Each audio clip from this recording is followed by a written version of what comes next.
4.6 was an update on the Enid's annual legislative trip to Washington, D.C. So I asked staff to put this on there, and I will, any of the commissioners that went on that trip that want to chime in are welcome to, but I know that as the public, you see all the things that we do for Vance Air Force Base and all the dollars that come in and water lines and power lines and where does all that money come from, right? Well, we apply for different grants, DSIP, different programs through the military that help bring those dollars to Enid to make our base better and better and more secure, and that it's able to do its mission correctly. And that doesn't just happen. You don't write a letter and just millions of dollars show up. Fortunately, Enid has had one of our former mayors, Mike Cooper, that has been our Advanced Development Authority Executive Director for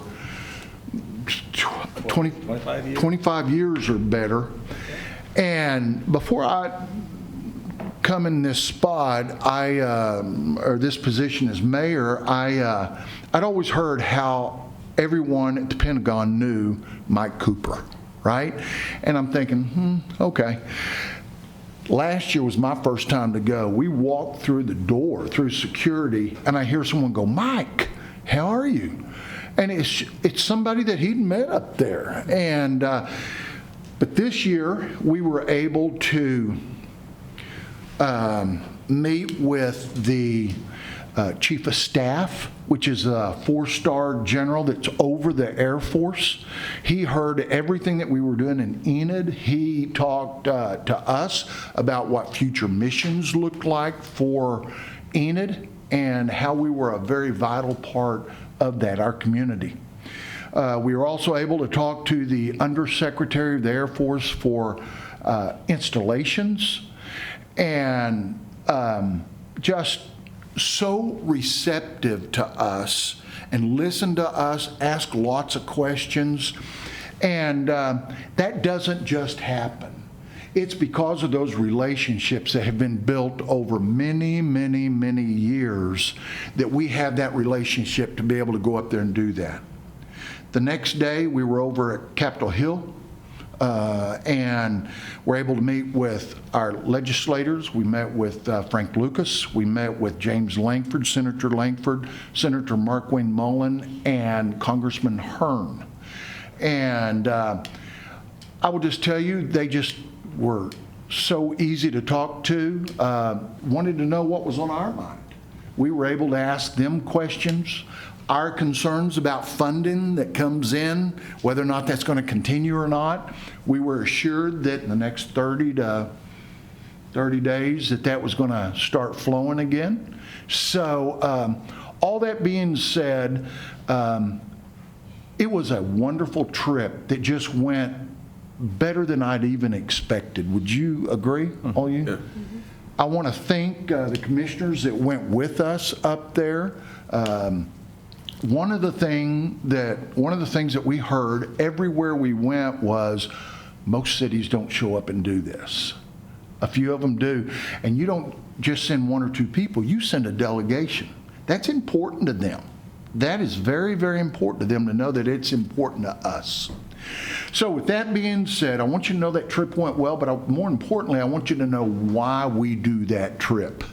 It's to help secure those dollars to continue to do the mission at the base and the other projects in the city, not just the base. That's one piece of Enid.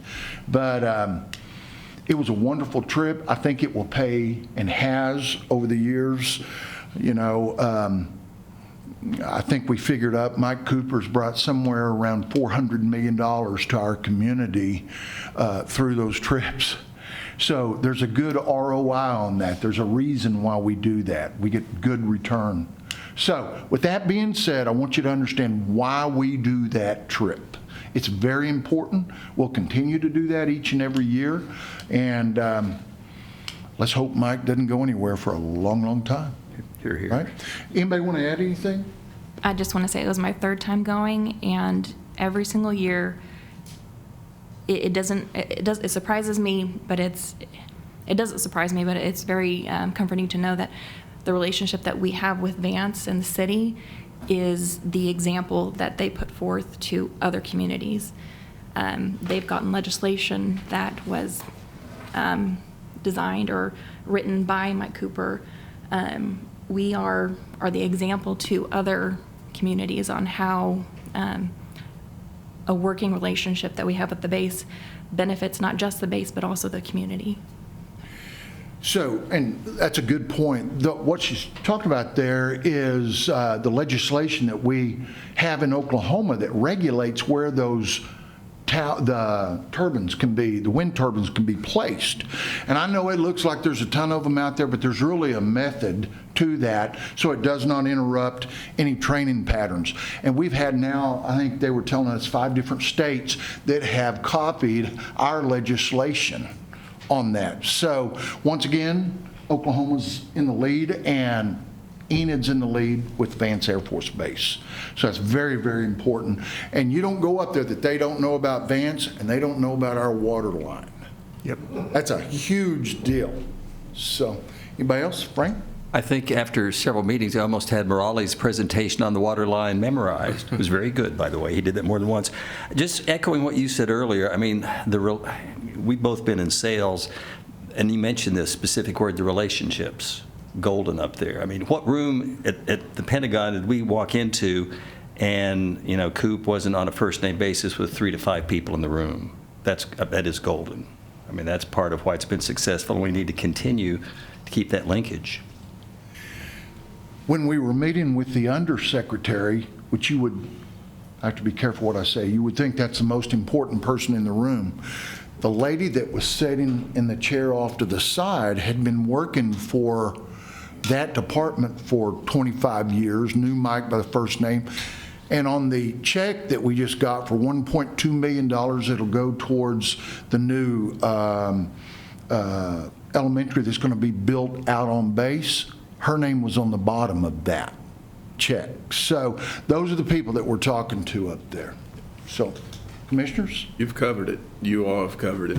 It was a great trip. It was good. Enid was represented it well, and you know, I was amazed of how important it is and how they appreciated us coming up there. It was genuine. You know, they were sincere. And I'm just thankful to be a part of something this great, you know, and I just like to say personally, you hear so much in the media, but when you get up there, it's different because we get to get it firsthand.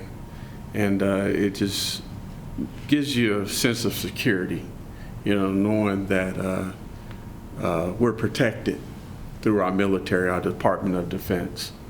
And it's a great thing to be able to have that feeling and assurance to know that, you know, we're protected by our military, especially in these times. We were able to make contact and see Colonel Ashtroff too. Matt Ashtroff, the former vice commander, was up there and at the Pentagon, so we were able to do that. He came into one of our meetings and we assured them that if they didn't want him at the Pentagon, we'd bring him back here anytime. So, all right, if there's nothing else, I'm going to move on.